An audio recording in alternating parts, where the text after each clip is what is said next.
Nandito na tayo ngayon sa Esplanade.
The next station is Tayuman Station.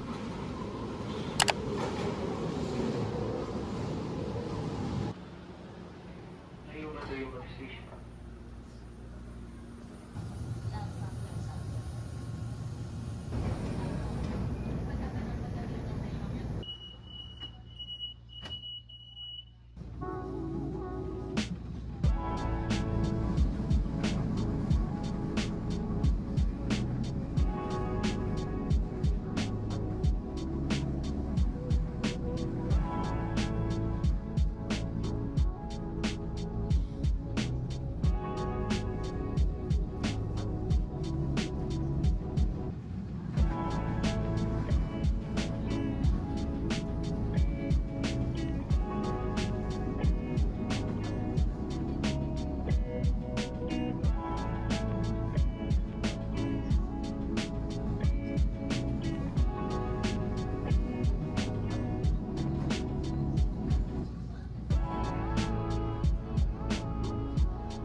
Good afternoon, and my name is Ryan and welcome back to my channel. Nandito ako ngayon sa Jones Bridge. Itong Jones Bridge ay ipinangalan kay William Jones, who served as a chairman of the U.S. Insular Affairs House Committee.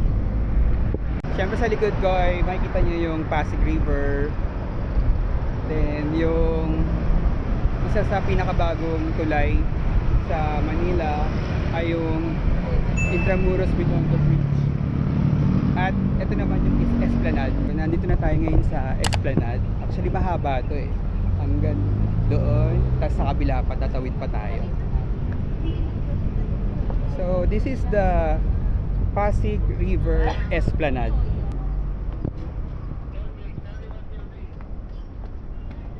The Pasig River Esplanade is a riverside esplanade located in Manila, and it is planned to be 25 kilometers or 16 miles long and traversing the cities of Manila, ito nga yung Manila, then Mandaluyong, Makati, Pasig, and Taguig, following the whole stretch of the river. So ito yung itsura ng dagat. medyo maitim, pero hindi naman siya mabaho kasi nililinis naman siya lagi. Maganda ring mag-picture dito, lalo na kapag background mo yung mga building na to. Ganda, di ba? So feeling ko nasa ibang bansa ako. Feeling ko nasa Spain ako, nasa France, di ba? Usually kasi di ba sa ibang bansa, ang river, ano siya eh, pasyalan talaga yung gilid niya, yung esplanade niya. Di ba ganun naman talaga dapat? Namiss ko tuloy yung Japan kasi di ba yung Tomboro River, may mga ano siya, sa Dotonbori may mga tindahan, may kainan, tapos may Tomboro River Cruise, mga ganun. Sana magkakaroon tayo ng ganun, no? Tapos ano pa ba? Talagang dinadagsa talaga ng mga tao, ng mga turista, hindi lang ng mga lokal, di ba? So sana maging ganun dito. Wala kasi natin ang ating turismo dito sa Pilipinas, lalong-lalo na dito sa Manila kasi hindi naman pupuntahan talaga ng turista. Buti na lang hindi mainit ngayon kahit na dry season na at tag-init. But we only have 2 seasons in the Philippines, dry and wet seasons.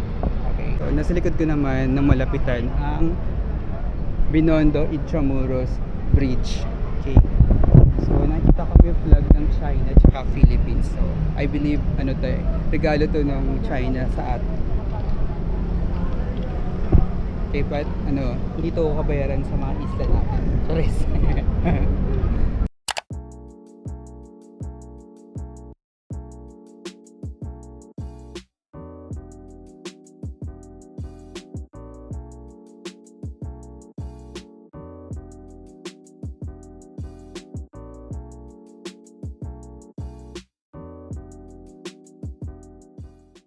Kapag dumiretso ka pa hanggang dito sa bridge, eto, mapapasok mo na yung Intramuros. Okay. Ito Intramuros na to. Sa kabila ay ang Binondo. Alam mo, maganda talaga, may pasyalan at saka may mga park.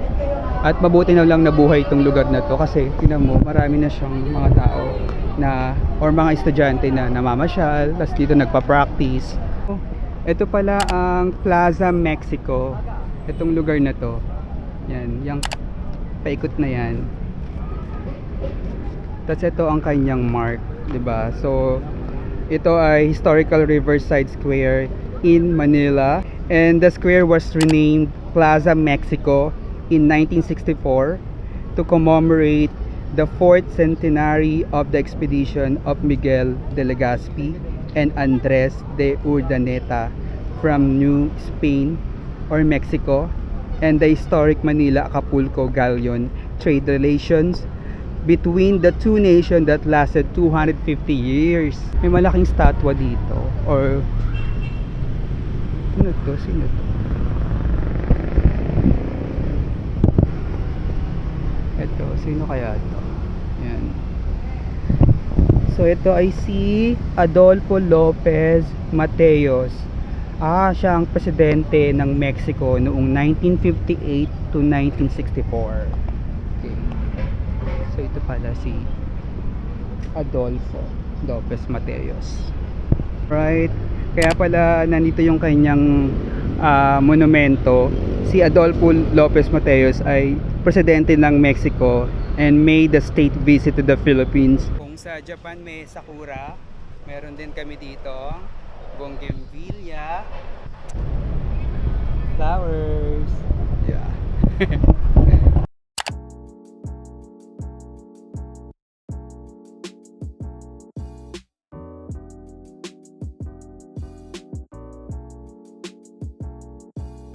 Fairness, kahit na bago yung esplanade, meron din pa tayo mapupulot ditong history sa lugar na to, tulad na Plaza Mexico.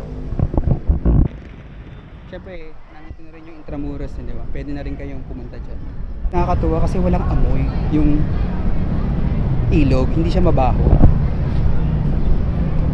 So yun, malinis naman siyang tignan. May konti nga lang mga basura like yung plastic cups, mga plastic bags, yun nga. So yun nga, dapat panatili natin malinis to. Okay? May kasabihan nga, kung hindi naman kayang maglinis, ganyan-ganyan, or hindi natin kayang linisin yung paligid natin, ay huwag na lang tayo magkalat. Pa rin ako dito sa kahabaan ng Esplanade. Actually, yun po. Papunta na yun ng Manila Bay eh. Very refreshing yung ganitong itsura ng plaza or pasyalan. So ayun na nga, nagbabalik tayo. At ang gamit ko na ngayon ay yung phone. Kasi kanina yung gamit ko yung vlogging cam, yung DJI. Tapos biglang may lumapit sa akin na guard, naka-guardia civil na uniform. And sabi, bawal daw ang vlogging cam. Pero pwede mag-picture, ganyan. Pero hindi ko maintindihan kung ano pagkakaiba ng vlogging cam sa phone. Okay, di ba? Pero yun nga, dahil yun yung sabi niya, sumunod na lang tayo sa ordinansa.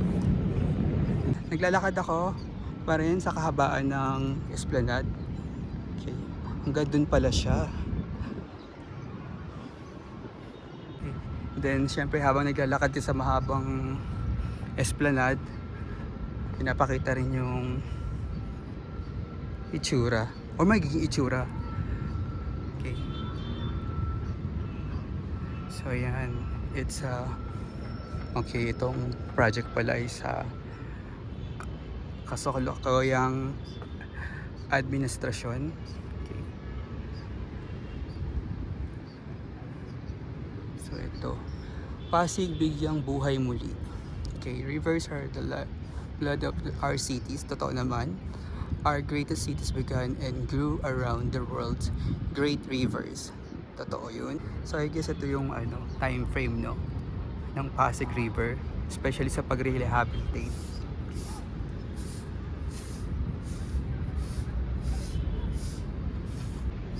So ito yung mga Interagency Council for Pasig River Urban Development. Okay. Ito yung dati itsura ng Pasig River. Kasi Intramuros. Uy, nakatakot naman yun. Buhay pa ba kayo? Wala na itong mga taong to. Itong dalawang to. So ito yung Fort Santiago, Intramuros. Okay.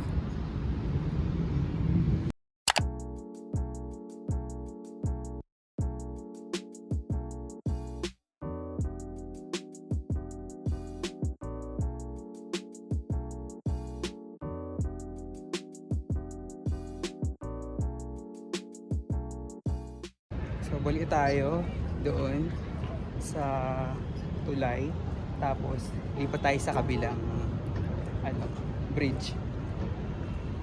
Mga upuan na din tsaka lamesa para dito siguro sa mga nagsa-set up dito ng tindahan. Hindi ka pala magugutom dito, no? Kompleto na dito, pasyalan, tapos may kainan na rin. Ano kaya to? May nakakabasa ba? O ano to?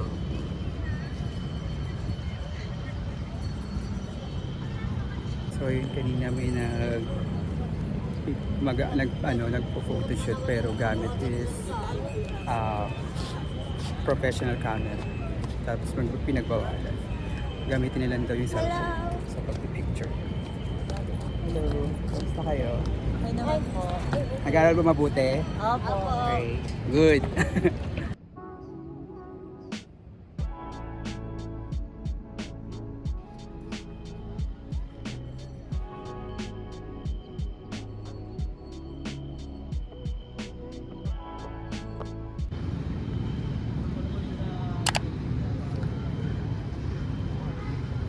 So nandito na tayo ngayon sa Binondo Intramuros Bridge. Fairness, ang ganda ah. State of the art. Aesthetic. Kaya lang, tignan mo. Vandalism. Ayan.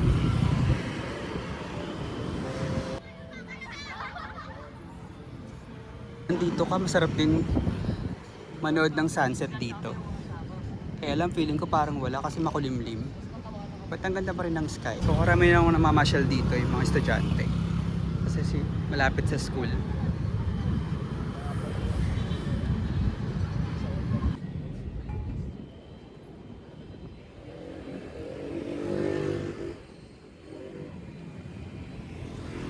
Yung iba pumupunta sa gitna para magpa-picture.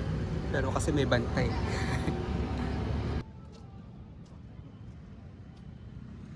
Ngayon punta na tayo sa kabilang side ng Esplanade.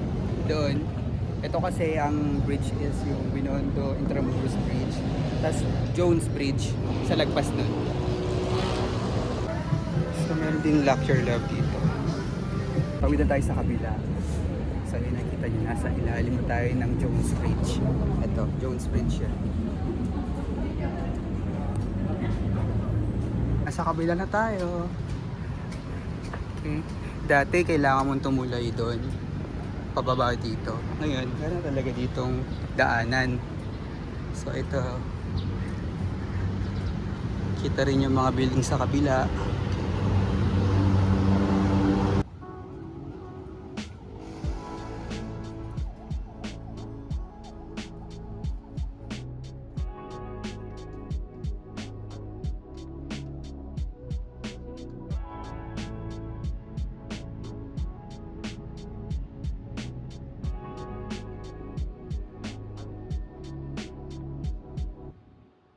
Marami rin nakatambay dito. Ito fountain to, di pa gumagana. At sa kabila naman makita mo yung post office building. Kaya actually di ko alam kung gawa na to kasi nasunog to eh. Compare dito mas konti tao. Ito na mga bulaklak. So mas marami rin mga halaman dito. Side sa ilog na makikita mo. Kita mo sa paligid, sa kabila, may mga halaman. Saka iba't ibang klase ng bulaklak. For now, ito muna yung pinakadulo. Kasi feeling ko ginagawa na yun. Kasi sabi hanggang dun pa sa Mandaluyong, Pasig, and kung saan yung madadaanan itong Pasig River.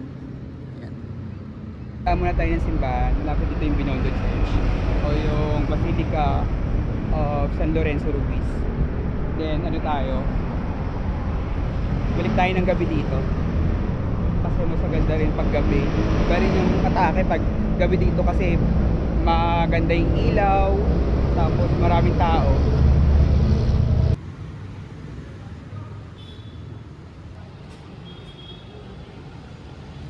Dito tayo ngayon sa Minor Basilica and National Shrine of San Lorenzo Ruiz. At tinatawag din itong Binondo Church. Okay. Mukhang start na yung mass, naririnig ko na yung bell.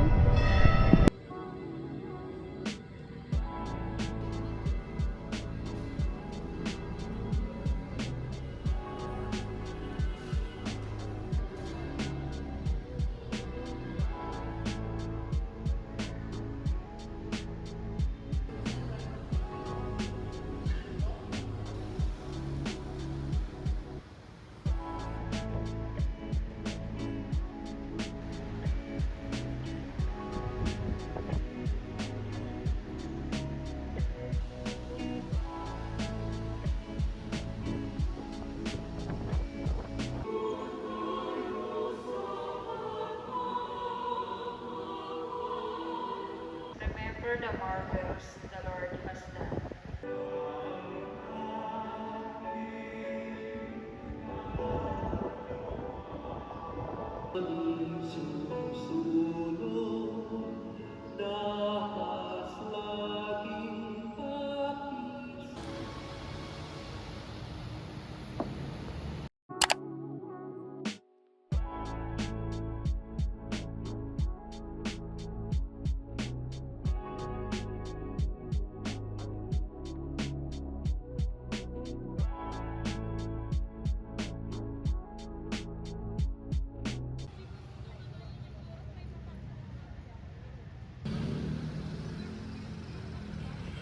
So I'm back. It's now 5:30 in the afternoon at tapos na tayo magsimba. Yan, dito na rin naman tayo sa Ongpin. Dito na lang tayo kumain kasi nagugutom na rin naman ako. Siyempre, isa rin naman sa mga paborito kong food is yung Chinese food. Ito, meron ditong Ingbitin. Yan. Haba ng pila sa Ingbitin, no? Kasi masarap dyan yung Xiaolongbao. Ito rin, masarap din dito. Ang drinks. Hanap pa rin tayo. Mukhang okay din dito. Ay, konti lang pila sa ano. Chuan Ki Binondo, oldest fast food since 1940. Feature pa pala sila sa CNN Travel. Lapit na tayo. So, ito yung kanilang menu. So, ang best seller nila. Tapos, pwede dito.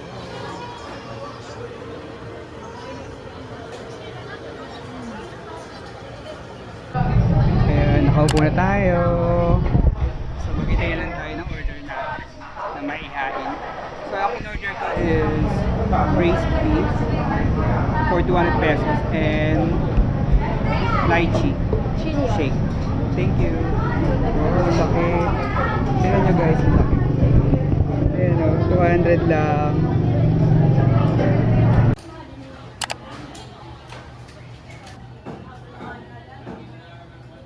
Let's eat. Here's our braised beef for 200 pesos. Itadakimasu. Isa to sa mga best seller nila eh. So may rice siya, tsaka itong beef, tapos may mga gulay.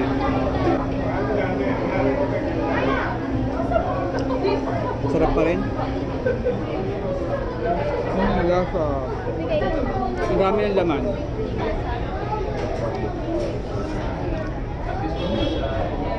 Sarap kapag may konting anghang.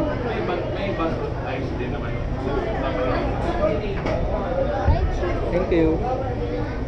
Pag dumating na yung lychee natin. For 100 pesos only. Kaya naman natin itong lychee.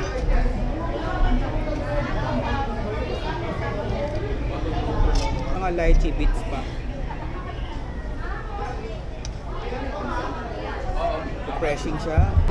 Tao. Ayan. Tao. Ah. So we're done eating at Chuan Ki. So, naka 300 pesos lang naman ako. Mura na yan, no? Ang sarap pa na nakain ko. Lalo na itong lychee. Matamis nga lang nga. Tapos, aside dyan, pwede naman kayo magpunta dito sa Ingbitin kasi meron din silang mga tindang siopaw, siomai, tapos mga hopya, at mga pasalubong. So, ito siya.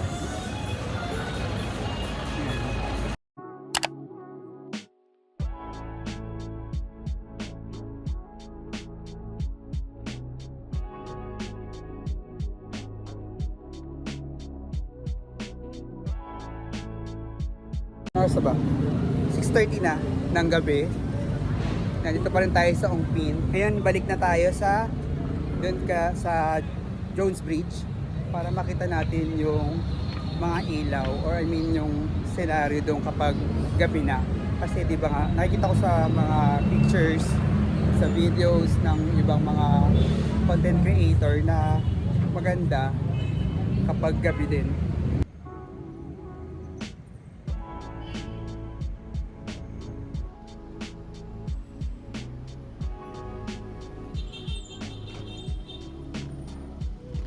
Aray, nag-iiba ko na.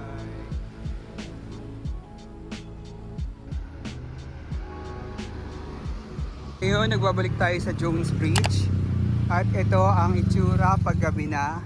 Nakasindi na lahat ng mga ilaw. Gawa pa ito sa kahoy. Ay, sa bato.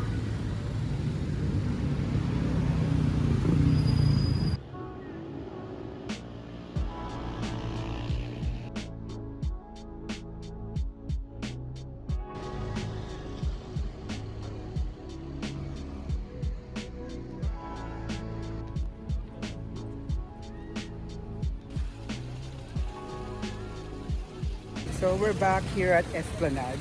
So ngayon ito yung nakita natin kaninang walang ilaw. So ngayon may ilaw na siya, pandamgo sa ilaw na siya, kanina brown out. So may mga na rin siyang fountain. So kulang na lang music. Ang konti ng tao ngayon, kasi Friday pa lang. Usually nakikita ko marami pag Saturday and Sunday. Right. Ang nagpangganda talaga dito yung mga ilaw sa lamp post. Tapos yung sa gilid, 'di ba? Feeling ko nasa ano ko, Barcelona or Paris. Charis. Tuloy tayo sa ilalim ng Jones Bridge. Mga karamihan nagpupunta mga bata. Ayan, nakatabi na tayo sa kabila. Oh, ang ganda.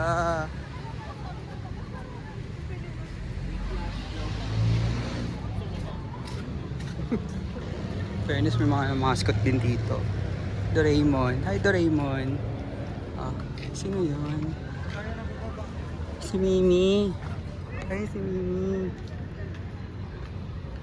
Ayan. Ay, hindi tayo nakakaakit pa dito. Oh, ang ganda ng atake rin dito. Marami nagpapag-tutorials dito ah. Well, ang ganda rin ng mga building sa likod, no? Nasa taas ako ngayon. Ito yung baba. Yan. Tapos ito yung taas. Meron sila mga tindahan. Okay. Tindahan natin. So ito, may mga sari-saring tindahan dito. Meron din palaro. Lakas makaperyahan. Tapos ayan, may shawarma. Ayan, may mga juice. Ay, may mga sweets. Maraming mga tinda dito, hindi ka mahugutom. Ayan. Street foods, karamihan.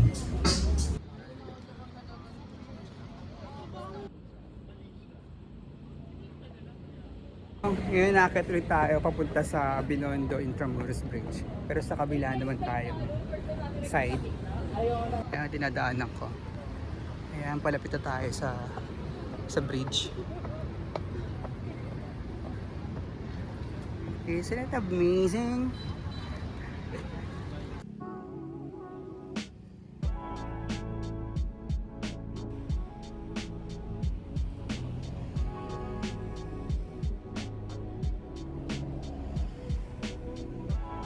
So ayan, malapitan ng Binondo Intramuros Bridge.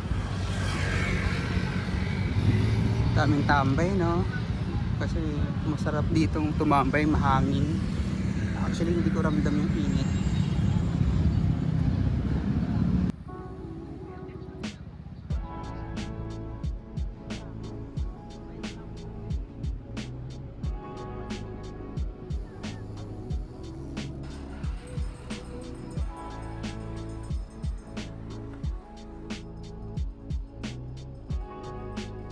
Nagbebenta rin ng mga souvenirs dito.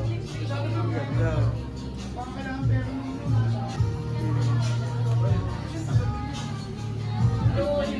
Ito. Ay, si Chucky. Ay, si Chucky. Chucky. Si Chucky. Matalikod si Chucky.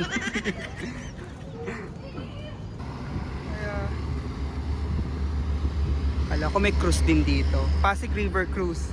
Diba?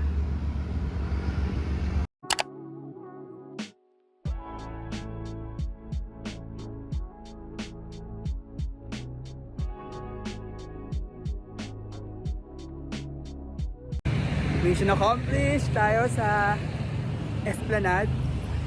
At yun ang naisip ko, no? Maraming mga attraction tsaka mga landmarks sa Manila na hindi ko pa napupuntahan.